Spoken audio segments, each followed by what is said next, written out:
Welcome to Trending in Education. Mike Palmer here. I'm joined today by Deb Mallin, who's the founder and CEO of Mighty Doodle Incorporated. We'll be talking about her AI-powered Mighty Doodle in the conversation. Before we do that, Deb, I want to welcome you to Trending in Education. Welcome to the podcast. Thanks for having me, Mike. So happy to be with you.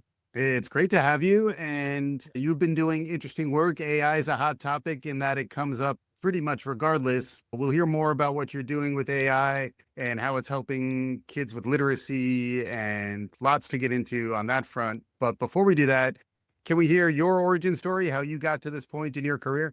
Yeah, absolutely. So I would say as a mother first, as an educator second, I put up my first shingle in first grade when I noticed children in my class did not know how to read, write, and spell. And I'd say, do you want to come over and play school? Come over after school on the bus.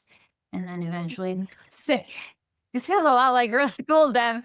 So I'd run upstairs, grab Oreo cookies or something, ride them. So I always wanted to be a teacher, and I did that. I was in formal education. It's now 35 years.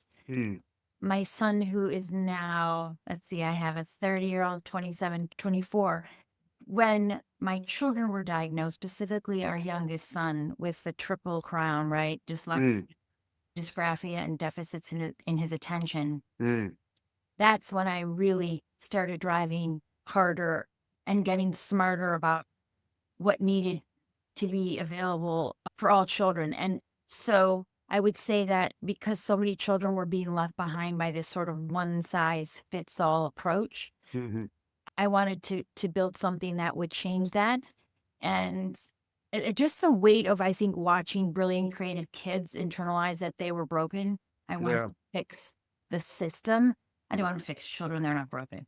Right. And then that personal story, it's something that we hear also outside of your experience, frequently overcoming that adversity around being dyslexic or having attention problems or being dysgraphic, that frequently folks who are able to overcome those difficulties, famously Einstein is the one that people talk about, but it does seem like there's a different perspective that folks who see the world, experience the world differently have, and that when fully unlocked, there's what would have otherwise been stranded brilliance.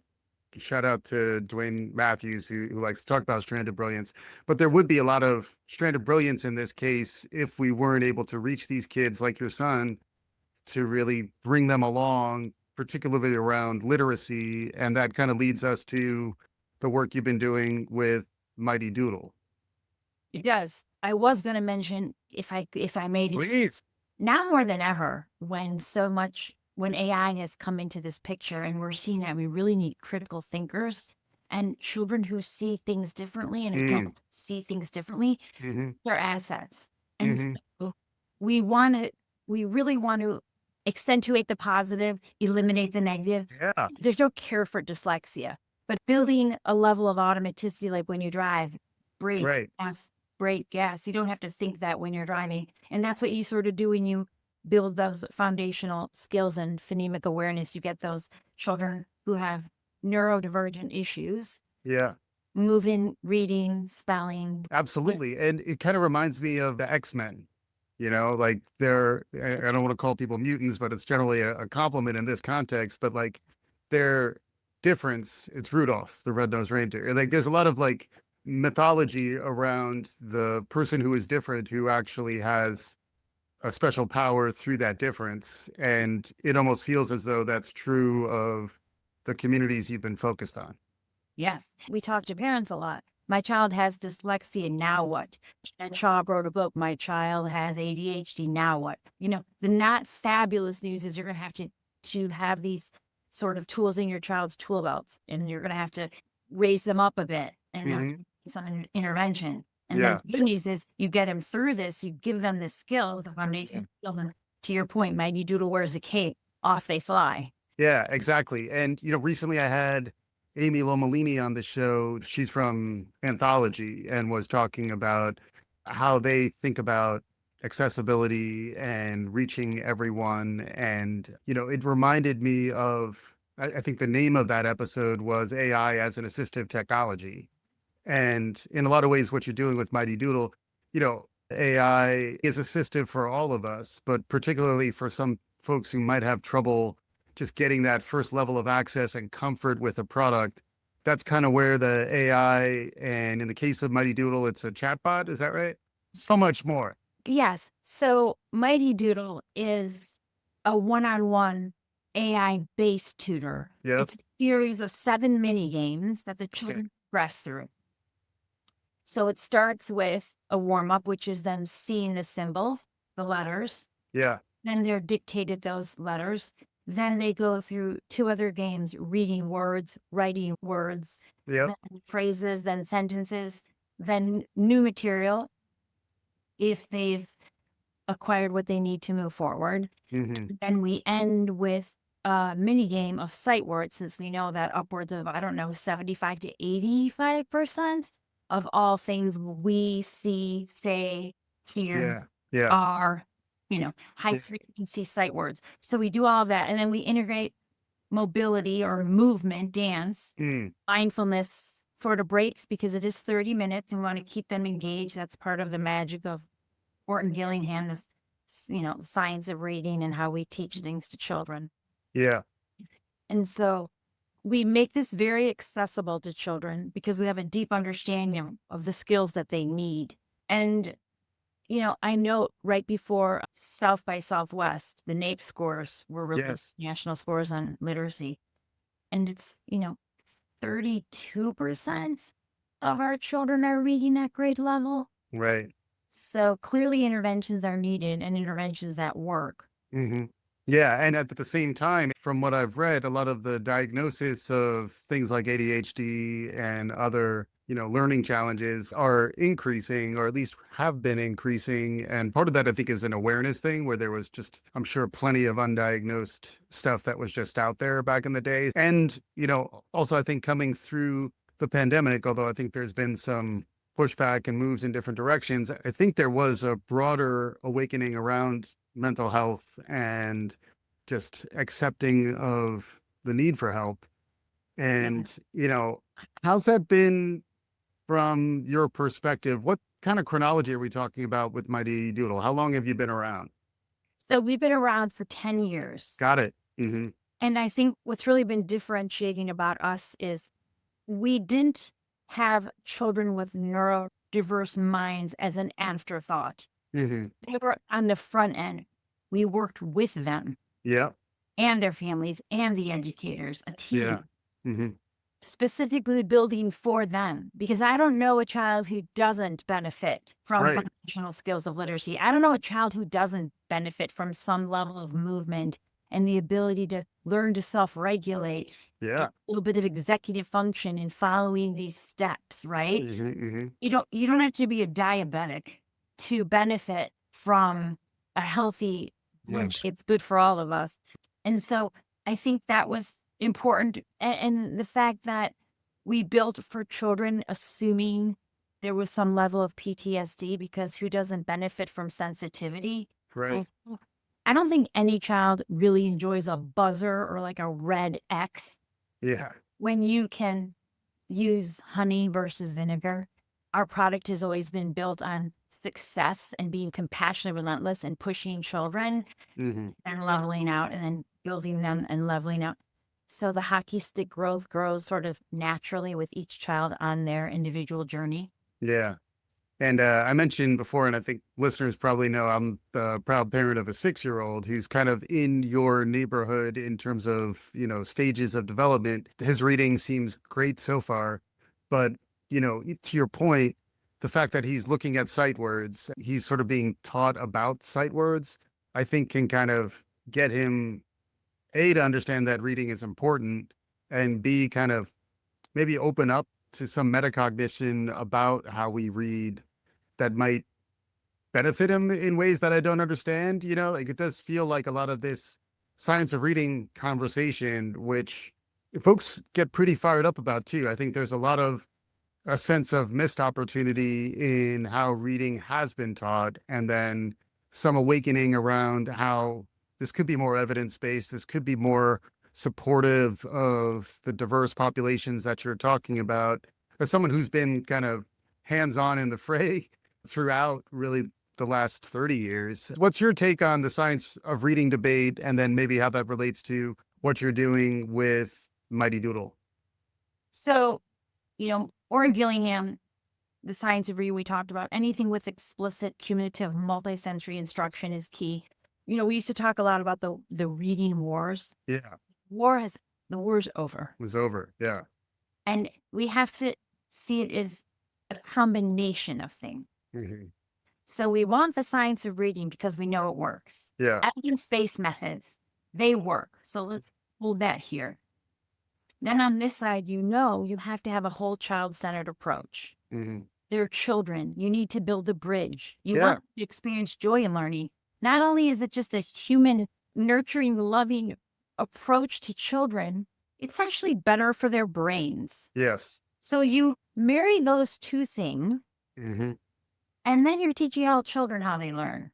Right. So we're not so rigid that we can't be this. Yeah. Can't be all of this just social emotional learning based on a whim. Right. This. So we bring them together, and that's what creates children who can read, write, and spell, regardless of income, Hmm. which is, part of our mission is to scale proper literacy instruction across the world, starting in the US, expanded to Canada, Right. but building those skills properly the first time, Hmm. right? Because you don't want rework. Right. Sure. So if you're working with a child first to fourth grade with Mighty Doodle, the assumption is they've got the foundational skills. Because if you think of it like a house, you want the foundational skills first, second, third grade is when they go from learning to read to reading to learn. Yeah. If you hop up and you're building the main floor and the second floor, Yeah. then you've got this, I don't know, an attic. You've gone all the way up, but this is shaky. Yeah. What's going to happen? The whole thing will collapse. Right. Hmm. So I had 3 sons. And if you look at a bell curve of where they are with literacy instruction, Mike, I had one child who read Harry Potter out of the womb. I kid you not. Like he was in 3rd grade just cranking through these books. Yeah. Multiple books in a week. He would grab Vince Flynn. We just were, stop. Yeah. Slow down. And then we had a child in the middle who needed to be taught Sure. PCH after a short vowel. Hmm. Then catch or pitch, Sure. match. Or CK comes at the end of a word after a short vowel. Oh yeah. Well, I'm living this first grade curriculum. I'm living this. That's right. Yeah. And then our son with dyslexia, the letters, if you would have asked him, they were just moving. The letters were constantly moving around. Yeah. So allowing him to see a chunk, Hmm. ing, Hmm. or blends. Yeah. Diphthongs. Don't get me started on diphthongs. It's one of my favorite words. This is the stuff I can really nerd out on. I like it. It's good. Basically, the key in all of it is something that adapts and is paced with a child and the progress that it demands. So something I talk a lot about is being compassionately relentless. Mm. One of my takeaways from South by Southwest is really need that balance. I talk a lot about balance. Yeah. I want to be compassionate because it was harder for my son and it is harder for children with neurodifferences. And I need to be relentless in how we approach this because we have to get them at grade level. Right.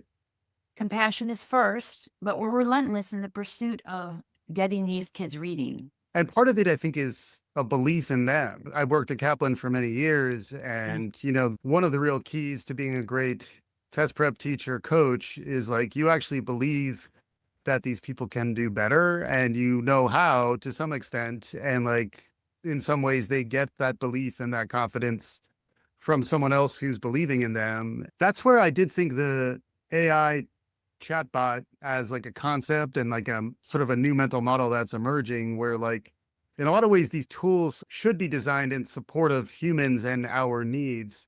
Thoughts on how people might be perceiving AI and the type of stuff that you're building? Because it does sound like, based on what you were saying, you need to be extra thoughtful when understanding how to roll these sort of breakthrough technologies to solve some of the problems around literacy and neurodiversity.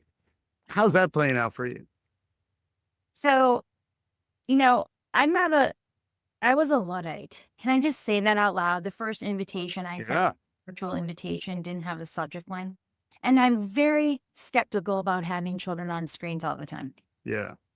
I go to restaurants and I see children on screens with families at dinner tables. My children didn't grow up like that. Yeah. That said, we meet families where they are. We Right. meet children where they are. We meet busy families where they are. So if they're Mhm. going to be on screens using AI, I prefer it be with us Yeah. because there is no momentary lapse of integrity when you're Mhm. working with children. And there's a level of respect and adoration of children that we hold dear, near Mhm. and dear, that we Mhm. protect their security. Yeah. And so I just think about the fact that families are trusting us with the modeling of their children's beautiful brains Yeah. and again, getting it right the first time. So I'd say we use AI with integrity first. Yeah. Same with our security. I mean, if you know anything about Apple, the rigor with which they put you through with security features Right. is relentless. And that's Mhm. great. I would put my grandchildren, no pressure to my sons when they're ready, though. I would have my grandchildren on Mighty Doodle. Yeah. It's a tool in their tool belt. I think AI is going to be a buzzword pretty soon. It's as if you said I use the internet for something. Right. It's here to stay. Mhm. We started 10 years ago. It was not a buzzword. Right. People were afraid of it, Mhm. especially teachers. Am I being replaced? Right. Is trustworthy? Mhm. Yeah. Well, we've proven that it is trustworthy. We all know it's not going anywhere, and it has helped us reach and teach all Mhm. children they learn.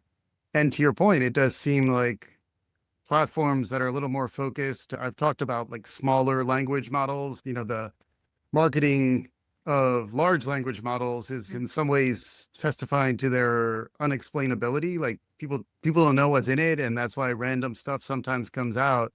When you have a smaller data set that you're using to train on and a more targeted use case or problem that you're trying to address, there are ways in which you can kind of focus some of these technologies to solve problems. Mike Yates, who was with me at South by Southwest EDU, has talked about AI dexterity, which is rather than AI literacy, which is understanding it. It's like, how do you want to use it and in service of what cause for yourself, your family, your community? When you were talking, it almost made me think about literacy itself, where like it's not just knowing it to know it, it's also knowing it to kind of have a fulfilling life. I'm talking to Deb Mallin, who's the founder and CEO of Mighty Doodle Incorporated. It's been a wonderful conversation, Deb. We're getting closer to time. Is there anything you haven't gotten to that you wanted to make sure we talked about in this conversation? Well, we're getting closer to time. I would say we're getting closer to a time when we close the literacy gap, which impacts the achievement gap, right, Mike? Right. And so I would say we should keep watching our children to reinforce the idea that resilience is a part of growing up and their unapologetic joy, and make sure that we build that in everything we deliver to children when teaching them how to read, write, and spell the way they learn.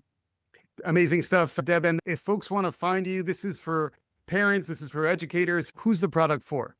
It's for children first, of course. Yeah. Anyone who cares about children and making sure they acquire the skills they need to read and succeed. So you Okay. can go to mightydoodle.com. I encourage people to go to mightydoodle.com, follow us on social media, read the blogs. Blogs Okay. are really helpful for parents because we know that parents and teachers want to do it right. They have children in their heads and in their hearts. So Amazing stuff. Thank you thanks, so much, Deb, for joining me on today's episode. thanks, Mike. Have a great week. And for our listeners, thanks for listening. As always, if you like what you heard, please write us a review, share with your friends, do all the good things. We'll be back again soon. This is Trending in Education.